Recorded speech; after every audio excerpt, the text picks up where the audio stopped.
Sri Siddharameswar Maharaj. La llave de la realización del ser. La verdadera felicidad. En este mundo, toda criatura viva, humana, o animal, se esfuerza en encontrar la felicidad, pero esto no es más que un remedio a la miseria y al sufrimiento, y aunque el hombre sea la única criatura capaz de discriminar el bien del mal, ignora lo que es la verdadera felicidad. El ciervo que, víctima de un espejismo, ha corrido todo el día para encontrar agua, se siente infeliz cuando se pone el sol. De igual forma, el hombre lucha toda su vida, por conseguir una felicidad ilusoria, antes de morir con sufrimiento. Todos los seres humanos creen poder alcanzar la felicidad, gracias a personas, o a objetos exteriores, pero es en vano. Un perro, por ejemplo, puede obstinarse con un hueso, hasta el punto de hacerse sangre en las encías, pero, por lo menos, quedará satisfecho del gusto de su propia sangre. Es totalmente imposible alcanzar la felicidad por medio de personas o de objetos exteriores, y el mismo hecho de buscarla en el exterior, nos demuestra claramente, que no es la verdadera felicidad. ¿Por qué buscar, en el exterior, lo que está en nosotros? La felicidad se encuentra en el interior de sí mismo. Yo lo he comprendido, gracias a mi maestro, Sri Siddharameswar Maharaj, el más gran sabio poco conocido, de nuestro tiempo. Él siempre deseó que los hombres fueran felices, pero él no enseñó, más que a los que se consagraban a él, pues nunca buscó la celebridad. La presencia del ser, es la única felicidad y alegría auténtica, que brota del interior. Me inclinaré ante mi maestro, mientras viva. Y por su gracia, me permito decir que mostraré el camino, a todos los que deseen alcanzar este conocimiento. Ranjit Maharaj. Prefacio. Sri Samartha Siddharameswar Maharaj nació en agosto del 1888, en Patri, un pueblecito del distrito de Sholapur, en la India. 6 días antes de su nacimiento, el sabio Siddheswar visitó en sueños a su abuela, a la que le anunció que el niño era su reencarnación. Le pidió que llamara al niño Siddheswar, y le declaró que un día este niño llegaría a ser un gran sabio. Así pues, fue llamado Siddharamappa, conocido más tarde, bajo el nombre de Siddharameswar Maharaj. Desde su infancia, fue un niño de espíritu muy vivo, y dotado de una gran capacidad de comprensión.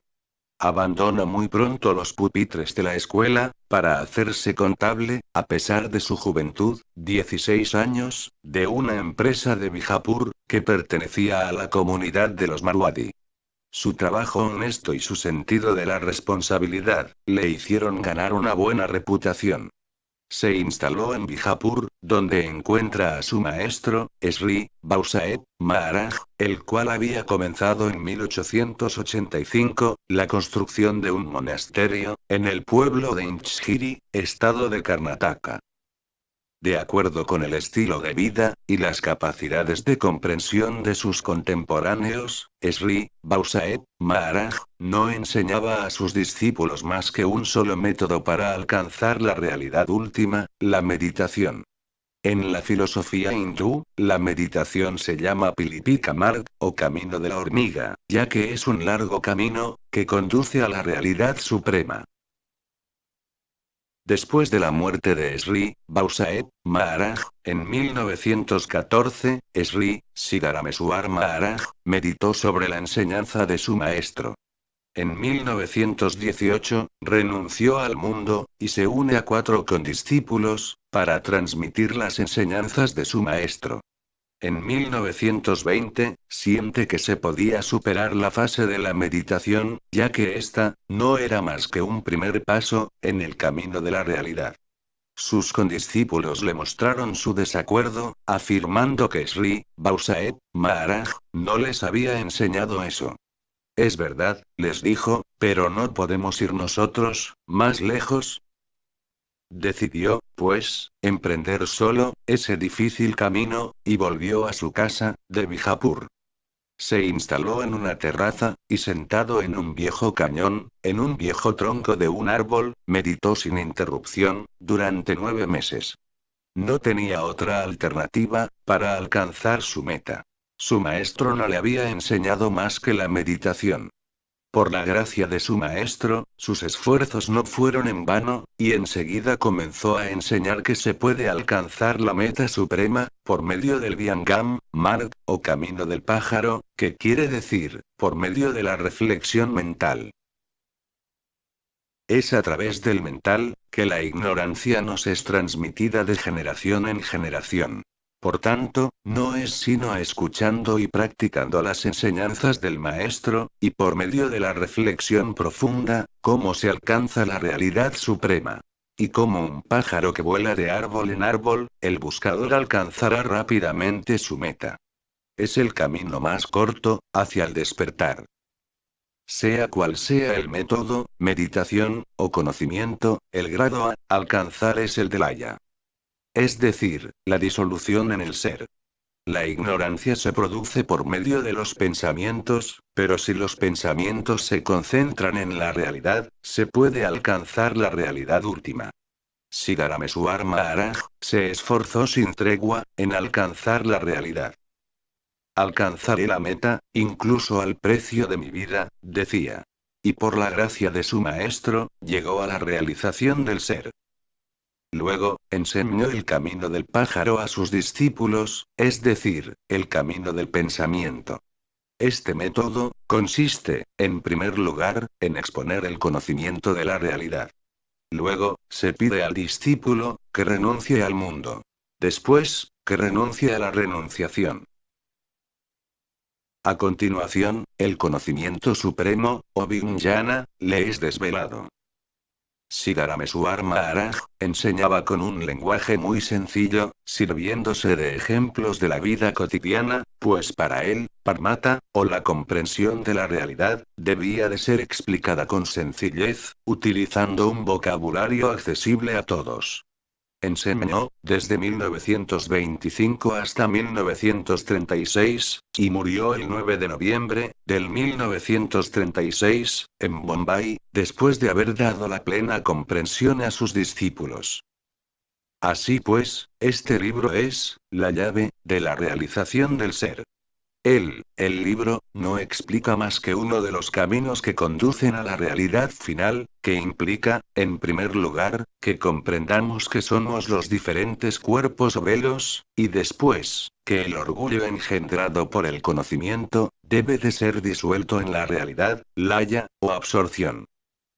Sri Dattatreya Dharmayya Poredi ha desarrollado uno de los discursos de Sri Siddharameswar Maharaj, titulado La llave, de la realización del ser.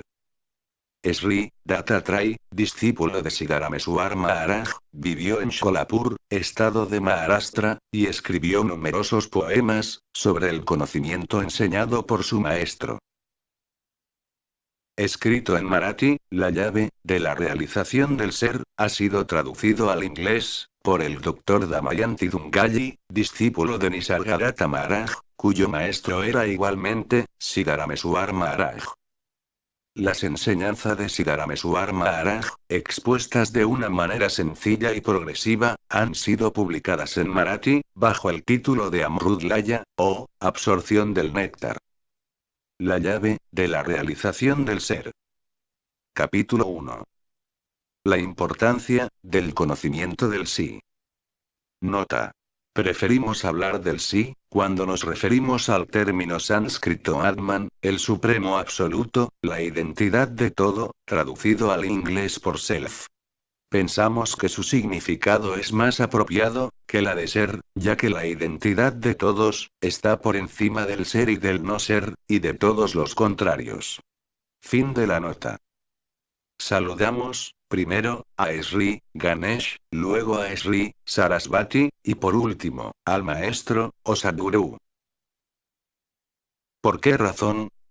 ¿Acaso un cambio en el orden del saludo reverencial sería una fuente de confusión?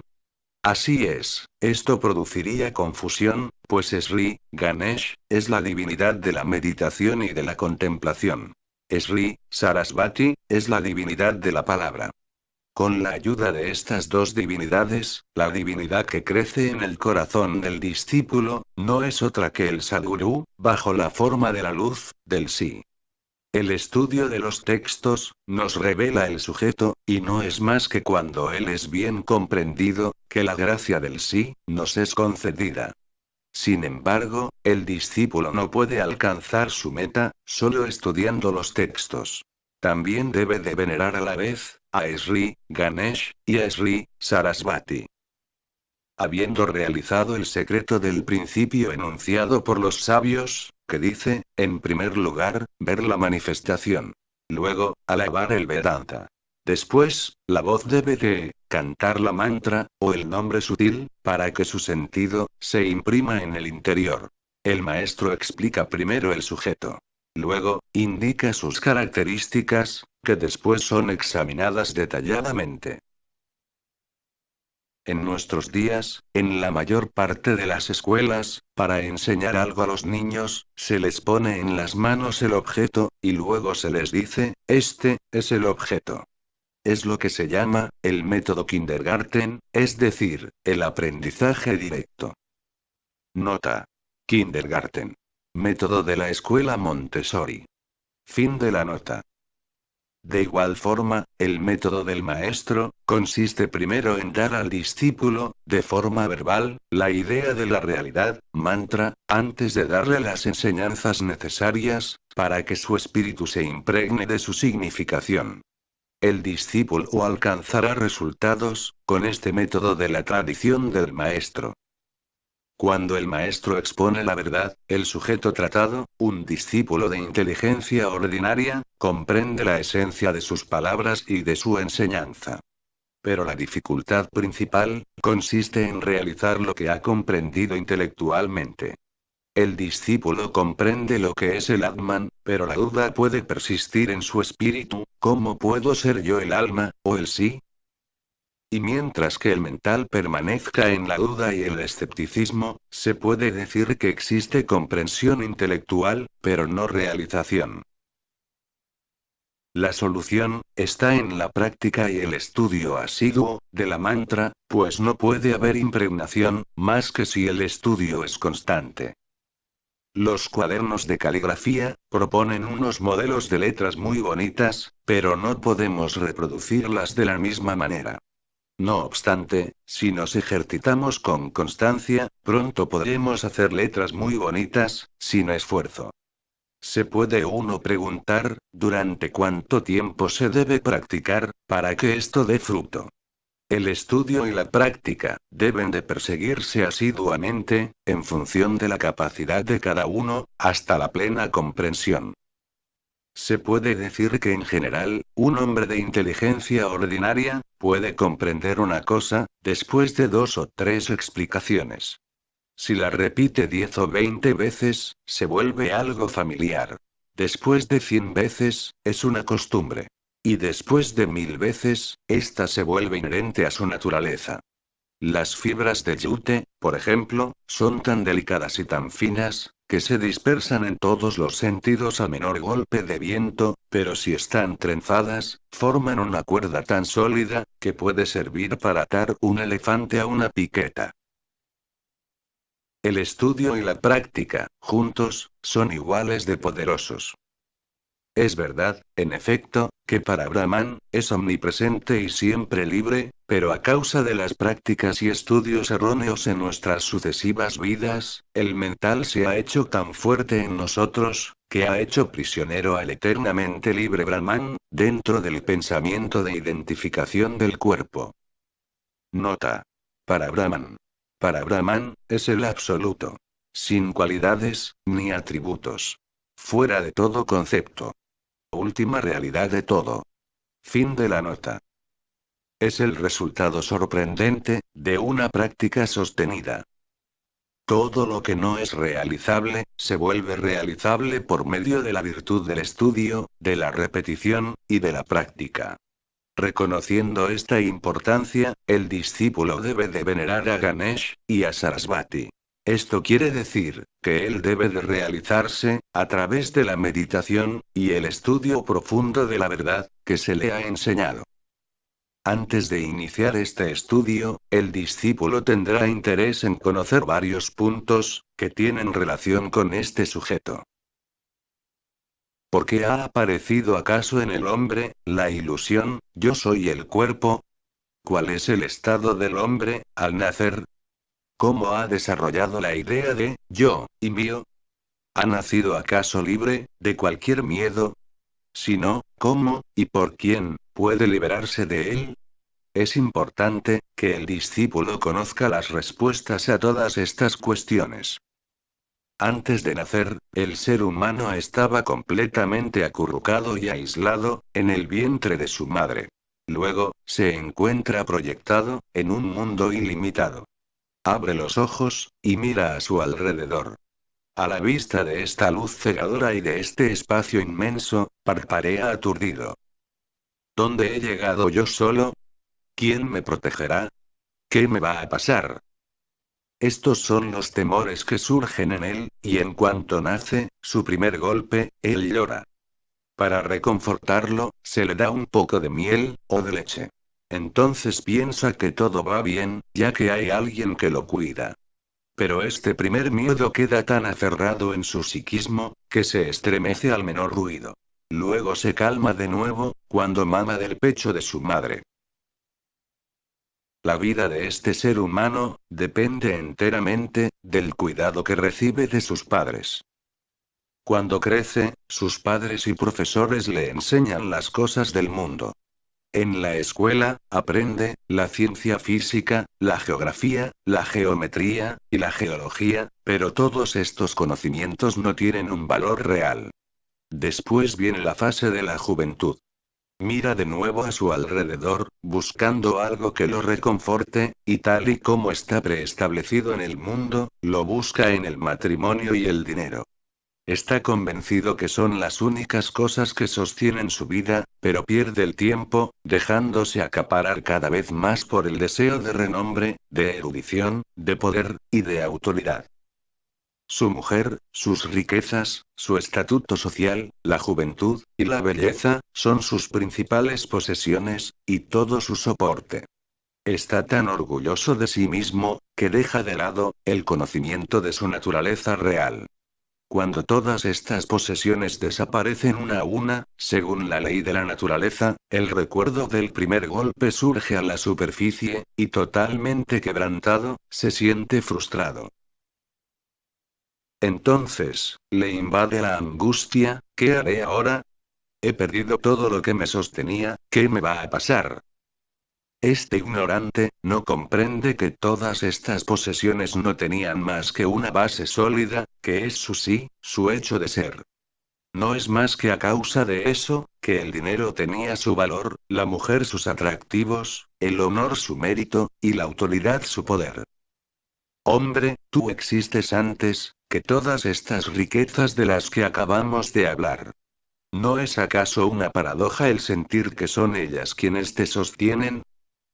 Si además, la suerte le es desfavorable, ¿con qué riman los actos de este hombre? Un poeta, observando el comportamiento absurdo del ser humano, comparó las travesuras del mental, a un mono que se emborracha, y termina dejándose picar por un escorpión. Este poeta, pudo estar tentado incluso a abandonar la escritura. El acto de devoción del ateo, consiste en alimentar su cuerpo, y su única liberación, es la muerte del cuerpo. Aquel cuya única meta, en esta vida, es la de alimentar su cuerpo, no podrá superar el cuerpo. No hay nada extraño en eso. Si, por mala suerte, este hombre pierde toda su fortuna, pedirá dinero para continuar bebiendo y comiendo, y se declarará insolvente, para alejar a sus acreedores. Al final, cuando la muerte le golpea, muere como ha venido. ¿Puede haber acaso una tragedia peor? La mujer que complace a su marido, porque quiere ponerse un pendiente de oro en la nariz, no piensa en el Señor que le ha dado una nariz para que ponga en ella un aro. De la misma manera, ¿cómo podrían los seres humanos, que únicamente viven en el plano animal, y no ven más que el cuerpo como meta y fin, ver a Dios? Aquel, cuyo poder ha dado vida al sol, a la luna, y a los dioses, ese todopoderoso que es el soporte de todo, que está presente en el corazón de todos los seres, este se ha vuelto invisible para el hombre. El hombre cuyos ojos son atraídos por el exterior, no ve más que el exterior. Existe un sinónimo para ojo, en marathi, aksa. A, es la primera letra del alfabeto. Xa, es la antepenúltima. Eso quiere decir que, lo que el ojo ve, es lo que hay en el espacio entre estas dos letras. No le informará más, que de los objetos exteriores. Los objetos groseros, serán visualizados por el ojo grosero. Y lo sutil, será captado por los sentidos que, igualmente, son groseros. La letra que viene después de Xa, es Nia, que significa conocimiento. Onyana. Este conocimiento no puede ser visto, ni por el ojo grosero, o exterior, ni por el ojo sutil, del intelecto. Así pues, se denomina al ojo, por el sinónimo aksa. Como el ojo, los otros órganos de los sentidos, oído, olfato, tacto, etc., están dirigidos al exterior, y existen, debido a la fuerza de los objetos exteriores. El rey del conocimiento, yo soy, impregna los sentidos, y parece concederles un valor divino. Es a causa de esta exteriorización, por lo que la evidencia de la anterioridad de yo soy, sobre los sentidos, no llama la atención de nadie. Durante numerosas vidas, el mental y el intelecto, han adquirido la costumbre de no ver más que el exterior, y así se ha hecho difícil el volverse hacia el interior. Este camino, que se llama el camino de vuelta, o dirección inversa, es el camino que siguen los sabios. Ellos se vuelven en dirección opuesta, y observando el mental, abandonan todo apego a la visión exterior. Cuando el hombre ordinario duerme, los sabios están despiertos. Y cuando el hombre ordinario está despierto, los sabios se adormecen. Todos los seres son extremadamente atentos a los objetos exteriores, y se han vuelto muy hábiles en el campo de esta conciencia. Los sabios, al contrario, dan la espalda a las cosas exteriores, y concentran toda su atención, en el sí, al cual el hombre ordinario es indiferente. El que gana 1.000.000 de rupias, se pregunta cómo doblar la suma, al día siguiente. Está obsesionado con la idea de adquirir cada vez más, mientras que los sabios le aconsejan, no sigas, hombre, no sigas. Caerás dentro de un torbellino, y esta ilusión, Maya, es un maremoto que se te llevará. El modernismo, que arrastra a este mundo dentro de su cortejo de novedades incesante, forma el ciclón de la gran ilusión, Mahamaya. Podéis estar seguros de que caeréis prisioneros de él, y nadie sabe a dónde puede ir a parar el hombre atrapado por este ciclón. Cuando el sabio ve, a este ser, cuya atención está cogida por el movimiento de la modernidad, corriendo de aquí para allá, luchando sin descanso, hace todo lo que puede por despertar el conocimiento del sí, en él. Bendito sea el día, en que el mundo salga de su torpeza. Un día, Ramdas y Tukaram se encontraron en riberas opuestas de un río. Ramdas hizo primero un gesto a Tukaram, preguntándole cuántos seres había conducido al despertar, en este mundo. Tukaram le respondió igualmente, haciendo un gesto. Con el puño cerrado, se tocó los labios. Indicaba así, que no había encontrado a nadie interesado en el conocimiento del sí. Después, él planteó la misma pregunta a Ramdas, que le respondió de la misma forma. Luego, cada uno siguió su camino. A pesar de esto, los santos, por compasión, siempre han continuado su tarea. ¿Cómo puedo describir la dicha de los santos? Sin descansar, ellos me arrancan del sueño, dijo Tukaram. Los dos han abandonado su cuerpo, pero nos han dejado su mensaje en los Abhangas y el Dasbod. Todas sus riquezas, nos las han legado en estos libros, y si alguien se declara su heredero, se le darán esas riquezas. Pero antes, deberá abandonar el nefasto deseo de riquezas mundanas.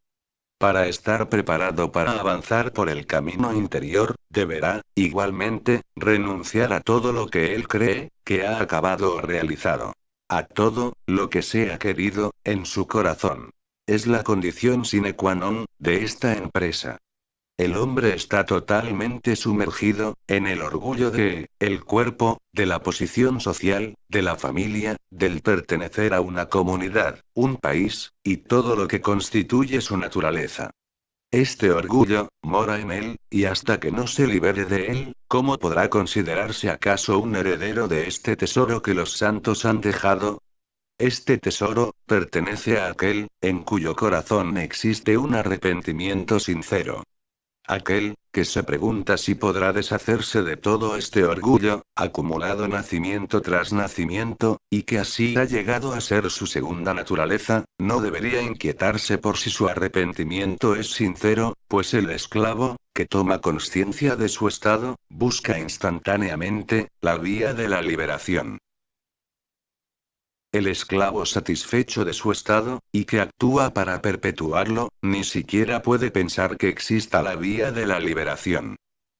Un hombre puede tener la suerte de comprender que la ambición de superar al otro le hace retroceder. A partir de ese día, entrevé el otro camino indicado por los sabios, y sea cual sea su ritmo, avanza por esta vía. Puede que el orgullo no lo deje de golpe, pero está determinado a liberarse de él.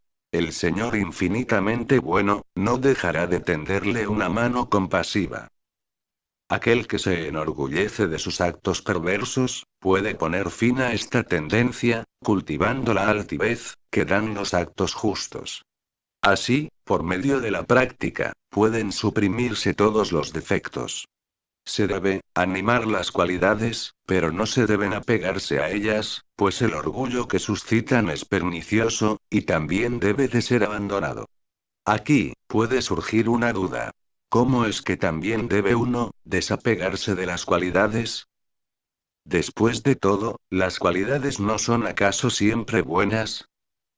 Querido discípulo, aunque sea preferible tener cualidades, antes que vicios o defectos, cuando se quiere alcanzar el conocimiento del sí, el hecho de tener cualidades apreciadas por el hombre, es 100 veces peor. Merecen ser rechazadas. Mira, cómo el hombre, aconsejado por los sabios, se esfuerza en suprimir sus defectos, a causa del sentimiento de vergüenza que crean estos defectos, en la sociedad o en el espíritu de cada uno. Pero aquel que posee cualidades, siempre es alabado en este mundo.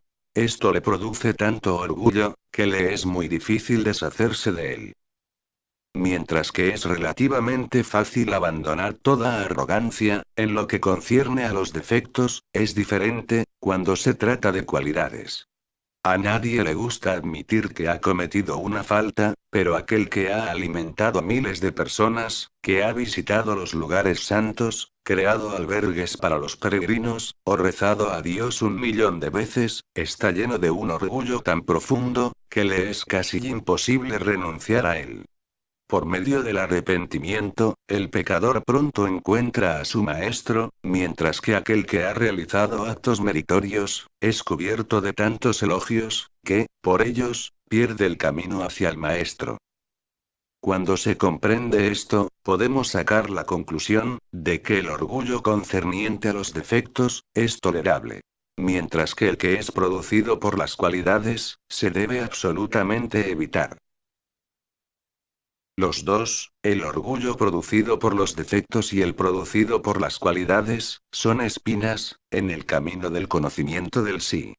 Y si nos sacamos una espina, con la ayuda de la otra que guardamos en el bolsillo de nuestra camisa, la espina del orgullo de las buenas acciones, ¿no terminaremos acaso clavándonosla en el pecho? Un ladrón puede estar atado con cadenas de hierro, y un rey con cadenas de oro, pero ¿significa eso acaso que el rey no es un prisionero? El hombre que tiene cadenas de hierro, estará agradecido a quien le libere. Mientras que el hombre que tiene cadenas de oro, saltará a la garganta de aquel que intente desatarlo. Hará todo lo posible por conservar sus cadenas de oro. ¿Por qué razón? ¿Cuál es este enemigo, que vuelve al hombre, feliz en su servidumbre? Es el orgullo, del bien, de los actos meritorios, quien ahoga al hombre. Es su enemigo por excelencia. Es él, quien pone los obstáculos en su camino espiritual. Es necesario renunciar a este orgullo, incluso si eso nos exige un considerable esfuerzo, pues sin esta renuncia, no podemos pretender alcanzar el tesoro del conocimiento. Es admitido, que las riquezas de un hombre, descritas antes, dinero, bonita esposa, posición social, etc., son el resultado de acciones meritorias efectuadas en vidas precedentes. Pero como son obstáculos en el camino del conocimiento último, Parmata, podemos decir, que son los resultados de malas acciones.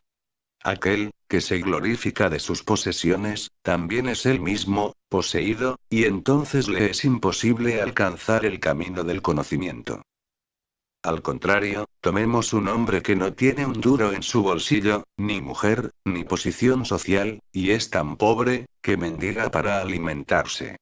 No tiene ningún lazo con su comunidad, su familia, ni sus amigos. Desprovisto de todo, y considerado por todos como un pecador, este hombre puede ser más digno de recibir el conocimiento del sí, ya que ignora lo que es el orgullo. En efecto, está mucho más dispuesto a escuchar al maestro, que aquel que se preocupa mucho más de las adulaciones, y no tiene tiempo de escuchar los consejos del maestro. Todos los seres humanos están encadenados desde su nacimiento. Además, se han creado cadenas artificiales, bajo la forma del bienestar material, debido al progreso. Para vivir en sociedad, deben de doblegarse a las tradiciones, a las convenciones sociales, y a las reglas del país. Numerosos son los que creen que cada vez tienen más libertad, mientras que no hacen más que seguir modas. Quien no bebe té, o no se afeita todos los días, es considerado como un palurdo. El hombre que se hunde en la servidumbre de la sociedad, aceptando ciegamente sus prejuicios, no hace sino alienarse más, y acrecentar su orgullo, por las cosas sin interés. Si quiere liberarse de las ataduras, deberá rechazar completamente este orgullo, a riesgo de ser tratado como un loco, por los bien pensantes. La única meta del buscador, es la de aniquilar su orgullo y su identificación con el cuerpo. Si esta tarea le parece demasiado ardua, o si no está preparado a renunciar a su vida en el mundo, puede comenzar por la renuncia interior, lo que significa la renunciación, gracias a la reflexión. Cuando ésta se establece, la renunciación exterior se vuelve posible, poco a poco. Por ejemplo, le cuesta poco, a quien tiene la costumbre de herir a los demás con palabras, el no decir más que cosas amables. Y aquel que miente inútilmente, debería reservar sus mentiras, únicamente para los casos en que éstas permitieran evitar catástrofes. El hombre tampoco debería envidiar la prosperidad de su vecino. ¿Tan difícil es acaso tomar esta decisión? Cuando se renuncia a las malas inclinaciones, se adquiere la fuerza de renunciar también a las cosas exteriores. El mundo es como un sueño. Y en este mundo de sueños, el bien, o el mal. La piedad, dharma, o la impiedad, adharma. Mérito, o desmérito. No tienen importancia para despertar, al sí. Nota. Dharma. Dharma es el orden, o la ley natural. Deber moral, social, y espiritual. Conducta armoniosa. Adharma, es lo contrario. Fin de la nota. Por tanto es necesario renunciar a lo que es bueno, como a lo que es malo, para alcanzar el conocimiento del sí. Sin embargo, aunque lo que acabamos de decir sea cierto, los hombres siempre tienen dificultades para deshacerse del dominio del orgullo. Poco importa cuántas veces se les repita el precepto, renuncia, renuncia. El orgullo no disminuirá por ello. Pero si se descubre la causa de este orgullo, y si ésta puede ser suprimida, la renuncia se conseguirá automáticamente. La principal causa por la que se enorgullece de alguna cosa, es porque considera esta cosa como que es verdad. Si se está convencido intelectualmente de la inutilidad de un objeto, o si se comprende que es un señuelo, la realidad del objeto desaparece, y entonces se vuelve posible desapegar su corazón de este objeto. Una imitación del tamarindo, no da el verdadero fruto del tamarindo. No es más que un objeto del bosque. Pero mientras que el hombre no ejercite su espíritu de discriminación, la vista del tamarindo silvestre le hará salivar, pues está convencido que tiene el fruto verdadero. Sin embargo, cuando sabe que es un tamarindo silvestre, aprecia el aspecto estético, sin salivar. Esta actitud se llama desapego. Todo esto nos conduce a la conclusión de que la razón del desapego hacia una cosa es el resultado de la comprensión de la verdadera naturaleza de esa cosa. Hasta que la futilidad, o ausencia de valor, de este mundo, no esté impresa en el mental del hombre, de forma definitiva, es difícil alcanzar el conocimiento del sí. Mientras no se dé cuenta de la falsa naturaleza de una cosa, no aspirará a algo verdadero. No se puede renunciar a lo que es falso, mientras el intelecto lo considere absolutamente verdadero. El día en que el conocimiento deformado del mundo es aniquilado por la gracia del Maestro, el hombre comprende que todo no es más que apariencia. Después de esta transformación, podrá ver y apreciar el mundo, como si fuera un filme, una película, o una fuente de diversión, pero el desapego que ha alcanzado, permanecerá. El desapego sin el conocimiento del sí, es una experiencia estéril. Sin conocimiento del sí, no puede haber verdadera renuncia. Y sin renuncia, no puede haber conocimiento del sí. Es una paradoja. Los sabios nos han propuesto varios métodos para salir de esta espiral: el camino de la devoción al Maestro, el camino de la devoción a Dios, los salmos, los peregrinajes, la caridad. También han sugerido a la humanidad un gran número de obligaciones. La naturaleza humana es de tal manera, que si el hombre es desposeído de alguna cosa, sufre intensamente, y hará todo lo posible por recuperar lo que ha perdido.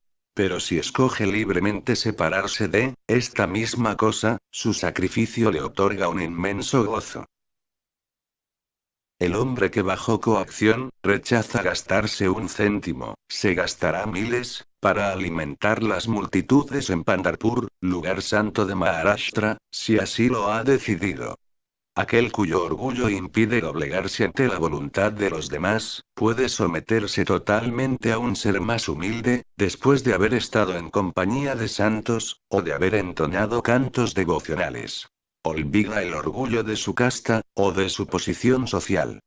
Un Rao Saeb, grado honorífico del Estado, que tenía vergüenza de ponerse pasta de sándalo en su frente, ritual religioso, ahora se deja embadurnar toda la cara de buca, un polvo negro, que simboliza el abandono de su máscara. Así, ensombrece el rostro del orgullo.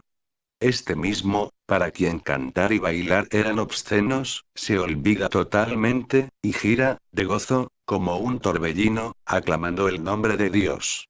Sabiendo que es así como el hombre sacrifica su orgullo, los santos han instaurado la práctica cotidiana de bhajans, o cantos de devoción, y de pujas, o rituales. Y de esta manera, han indicado un camino progresivo hacia el conocimiento del sí, que muestra al hombre, hasta qué punto es fácil renunciar, y cómo el mental puede ser purificado de todo orgullo. El conocimiento del sí, significa el conocimiento de uno mismo, y cuando hemos comprendido quiénes somos, la discriminación entre lo permanente y lo transitorio, se hace automáticamente. La renuncia a lo transitorio, y la aceptación de lo que es permanente, resulta natural. El miedo a la decepción es inevitable, debido a la naturaleza transitoria de las cosas. El hombre dominado por el miedo a la muerte, se esfuerza continuamente en conservar lo que tiene. Hace todo lo posible por guardar su dinero, por conservar la juventud y la belleza de su mujer, y lucha por mantener su posición social, pero nada ocurre según sus deseos, pues todo muere. Nadie puede escapar a su destino, y cada uno, un día u otro, será triturado por él. incluso los dioses como Brahma, no están liberados del miedo a la muerte. Nota. Brahma. Brahma, primer dios, de la Trimurti hindú, es el dios personal creador del universo, que contiene todas las virtudes y cualidades, y es el motor salvador del mundo. No hay que confundir con Brahmano para Brahman, el supremo absoluto sin forma, también llamado Nirguna Brahman, sin atributos. Brahma, es llamado Saguna Brahman, con atributos. Fin de la nota. Si se le diera todo al hombre atormentado por la muerte, ¿suprimiría acaso eso su miedo? Él debe de encontrar lo que le libere definitivamente del miedo, el tesoro del no temor. Este mendigo, el hombre atormentado por la muerte, ha perdido el tesoro de su sí, y canta continuamente, yo soy el cuerpo, yo soy el cuerpo. Nunca satisfecho repite, yo quiero esto, yo quiero aquello. Anda, errante, de aquí para allá, siempre buscando alguna cosa. Dominado por el miedo, no piensa más que una sola cosa, ¿qué me va a suceder? ¿Qué le ocurrirá a mi mujer, a mis hijos, a mi dinero y a todo lo que me pertenece? Nunca está en paz. Solo el maestro podrá concederle el más noble de todos los dones, el no temor. Ni los reyes, ni los dioses, pueden darle eso, pues, aunque todas las riquezas del mundo estén a sus pies, el emperador vive con el temor al enemigo. El mismo señor Indra, está atormentado día y noche, por la idea de que su posición podría ser trastornada, por los sabios que siguen la vía de la austeridad y de la penitencia. Meditar esto profundamente. ¿Cómo podrían liberar a los demás, aquellos que no están liberados del miedo? Solo los sabios que, centrados en el sí, han desarraigado el miedo de las profundidades de su ser, destruyendo así la identificación con el cuerpo, son capaces de transmitir esta cualidad de no temor, de quietud. Todos los demás, ya sean dioses, demonios, u hombres, no son más que pobres mendigos. Ellos nunca tendrán este don, de la quietud, hasta que no se refugien en el Maestro espiritual. Los dioses, mantienen el orgullo de su riqueza divina, y los demonios, el de su riqueza perversa. El ser humano es aplastado, por su propio tormento. Los dioses como los Koolis, o porteadores, llevan el fardo de los tormentos de los demás sobre sus cabezas. ¿Qué se puede decir del ser humano? Solo el maestro tiende la mano, para liberar al hombre de su fardo, y concederle la joya de la quietud, el estado de no temor. De todos los conocimientos, el conocimiento del sí es el más noble. De todos los dharmas, leyes del mundo, el suadharma, o ley del ser, es la más noble. Nota. Dharma. Ley, u orden natural, deber moral, social, y espiritual, que armoniza al individuo, con el todo. Fin de la nota. Los sabios difunden el conocimiento del sí, entre los hombres, y enseñan el sentido de su dharma, o ley del ser. En este mundo, podemos estudiar toda clase de ciencias y de artes, pero estos conocimientos son vanos. Los sabios rehúsan conocerlos, y se consagran a enseñar el conocimiento del sí, que es el único verdadero conocimiento. Muchos misioneros rivalizan unos con otros, y declaran que su religión es la más noble, y que las otras conducen al hombre a la perdición. No contentos con dar consejos, piensan cumplir con su deber sagrado de convertir a los hombres, utilizando, si es necesario, la corrupción o las amenazas, de los peores males. Es lo que aún hoy se puede observar. Esta estafa religiosa, coactiva y tiránica, no tiene por meta el bienestar de los hombres. El santo Ramdas decía, si existe una religión en el mundo, que sea verdaderamente noble, es la del Swadharma, es decir, la ley de nuestra propia naturaleza. Swadharma, significa residir en su propia naturaleza, sea cual sea la condición del hombre, su casta, su religión, o su país. Para comprender el Swadharma, es necesario darse cuenta de que esta naturaleza del sí, es inherente a todas las formas de vida, ya se trate de una hormiga, o de un hombre. Solo esto, es su Dharma, y los otros cultos que se presentan como religiones, son para Dharma, es decir, religiones de lo que no es el sí. Estas religiones han establecido reglas y métodos, que son extraños a nuestra naturaleza real. De esta forma, es como definimos Swadharma y Paradharma. Pero si admitimos el sentido corriente de Swadharma, puede producir absurdos. Tomemos, por ejemplo, el caso de una prostituta que cree seguir su propia naturaleza, ejerciendo su oficio. Ella enseñará la misma vía a su hija, que tendrá la misma convicción, de seguir su propia naturaleza. ¿Quién sabe si, un día, alguien amante de las mujeres, no incluirá la vida de esta mujer, en un libro sobre la vida de los santos? El Señor nos ha aconsejado en la Bhagavad Gita, es preferible morir dentro de su Dharma, antes de seguir la vía extraña al sí, llena de peligros. La erradicación de la identificación al cuerpo, es el signo del conocimiento del sí, y los sabios experimentan esta clase de muerte mientras que aún están en vida. Es esta muerte, la que se debe de buscar. He visto mi propia muerte, ¿cómo puedo describir este suceso que es único? Dice Tukaram. ¿Cómo podrá el tibio, que vive en Paradharma y que para él todo acaba con la muerte del cuerpo, comprender este proceso de muerte, mientras que aún se está en vida? El desdichado piensa en la muerte, solo en términos de pira, hoguera funeraria, bambúes, o sarcófagos, según los ritos que correspondan a su religión. Estos dharmas, sólidamente fundados en la identificación con el cuerpo, contienen el deseo de paraíso y el miedo al infierno, las nociones de mérito y de pecado, de esclavitud, y de liberación.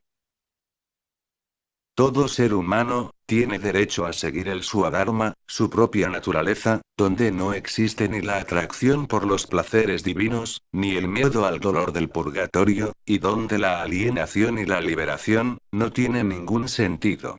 Estas pseudo-religiones, resplandecen y se extienden, gracias a la novedad, pero la dolorosa máxima sigue estando ahí, todo lo que nace, debe de morir.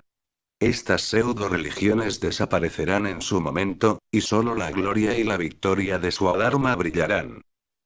El Señor Krishna dio este consejo a Arjuna: abandona toda religión, y toma refugio en mí. Las religiones, son un obstáculo en el camino que lleva a mí. Toma refugio en Paramatma, la vía del sí, que es el verdadero conocimiento. Tendrás plenitud cuando me hayas alcanzado, y ya nada quedará por hacer. Todo el karma, oh hijo de Pruta, se disolverá, en el conocimiento del sí. Con el pretexto de guiar a Arjuna, el Señor Krishna ha enseñado esto a todos los hombres, y aceptando sus palabras, ellas se cumplirán. Nota. Karma. Karma es la ley de justicia divina. Es la ley de causa y efecto. De compensación, de toda acción. Toda acción, deja una huella en el psiquismo, con la profundidad de la intención del acto. Esta huella, atraerá una acción, que experimentará el individuo, equivalente a la acción que ha producido dicha huella. Fin de la nota. Nada en el mundo, es más importante, que el conocimiento del sí. Ninguna otra actividad ni ninguna otra tarea, tiene sentido. Eso no quiere decir que las otras clases de conocimientos o actividades, fuera del conocimiento del sí, sean inútiles, ineficaces y sin valor. Simplemente, ellas no son ninguna ayuda para la realización del sí. Realizando sacrificios, es posible obtener resultados, ganar el paraíso, o tener un hijo, por ejemplo. Igualmente, se puede apaciguar a las divinidades, venerándolas. El estudio de las escrituras sagradas, también permite adquirir competencias. Todas estas acciones, son consideradas como meritorias en este mundo práctico, pero ellas no dejan de ser obstáculos por eso, hasta que el sí, no se abra, en el hombre, y difunda su gracia. Las cualidades, consideradas como las mejores en este mundo, se muestran como impedimentos, y los remedios, como trabas. Los sabios son muy conscientes de eso, y no les conceden ninguna atención, aunque ellos puedan conquistar los tres mundos. Nota. Los tres mundos, mundo físico, mundo psíquico, y mundo celeste. Fin de la nota. Para ellos, la posición del señor Indra, dominado por la codicia, no vale mucho más que el excremento de un cuervo. Los sabios no alimentan en su corazón más que un solo deseo, el de realizar la unidad con Brahman. Sin embargo, su estado es el de no deseo. Estos seres afortunados son uno con el Brahman cuando su conciencia se separa del cuerpo. Cuando un hombre ordinario muere, su cuerpo es considerado como un cadáver, pero cuando se trata de un sabio, su cuerpo es digno de recibir la adoración de los hombres. Numerosos son los templos levantados sobre sus tumbas. Se vuelven inmortales en la memoria de los hombres, siendo el objeto de devoción y de veneración del mundo entero. Ram, Krishna, Siddhartha, Hanuman, Malari, Jagadamba, también eran maestros, y durante su vida se consagraron a difundir el conocimiento. Llegaron a ser dioses cuando dejaron su cuerpo. Todos los templos de la tierra pertenecen a estos dioses, que escuchan los anhelos de los adeptos, pues los elevan a su nivel, y los conducen a la realización.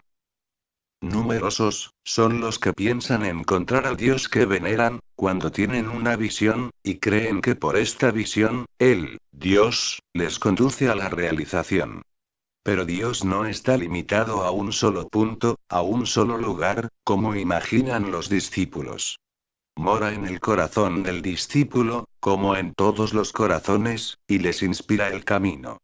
Sería falso creer que después de dejar su cuerpo, el sabio sale de su santuario, se endosa su envoltura corporal, y realiza el trabajo de su discípulo. Cuando queremos enviar 10 rupias a alguien que vive en Pune, debemos dar un billete de 10 rupias en correos, de Sholapur, y algunos días más tarde, tenemos la confirmación de que nuestro destinatario ha recibido esa suma.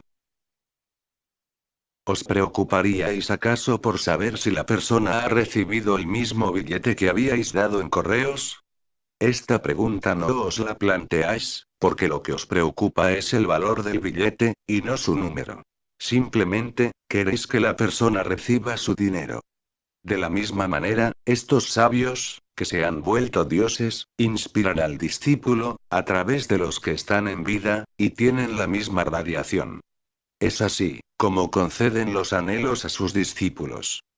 Existe en el mundo, una multitud de artes y de ciencias, y numerosos eruditos y celebridades, que durante su vida son admirados, por sus descubrimientos y sus aventuras respectivas. Son honrados, y cubiertos de elogios, y los hombres manifiestan su admiración por ellos, poniéndolos por las nubes. Pero aquel que ha sido objeto de la adoración del pueblo, pronto se vuelve objeto de censura.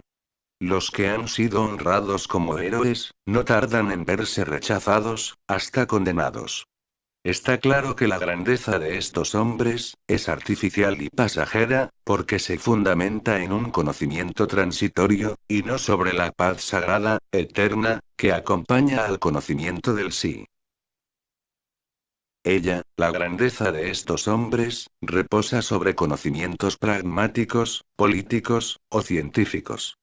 En política, los colores cambian.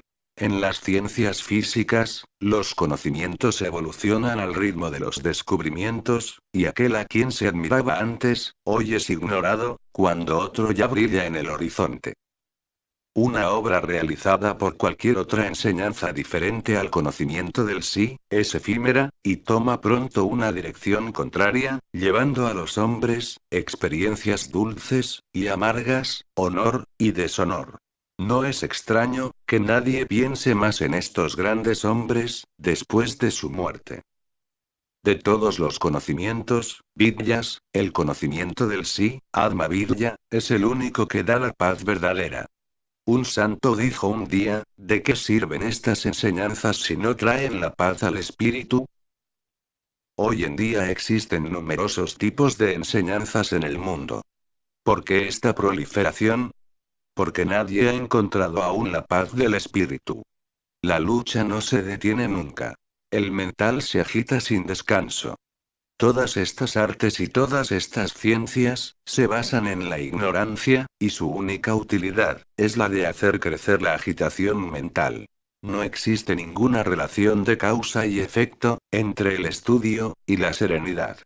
El gemólogo que evalúa las piedras preciosas, el científico, o el artista, que examina el mundo, han perdido el gozo de la paz del espíritu, porque ellos no pueden examinarse a sí mismos. ¿Por qué aquel que no ha buscado en su propia morada, busca en otro lado lo que ha perdido en su casa? El hombre que afirma de manera perentoria, fulano es esto, mengano es aquello, él mismo no sabe quién es él mismo, y la angustia es su lote cotidiano. ¿De qué sirve ver al otro, si no se ve a sí mismo?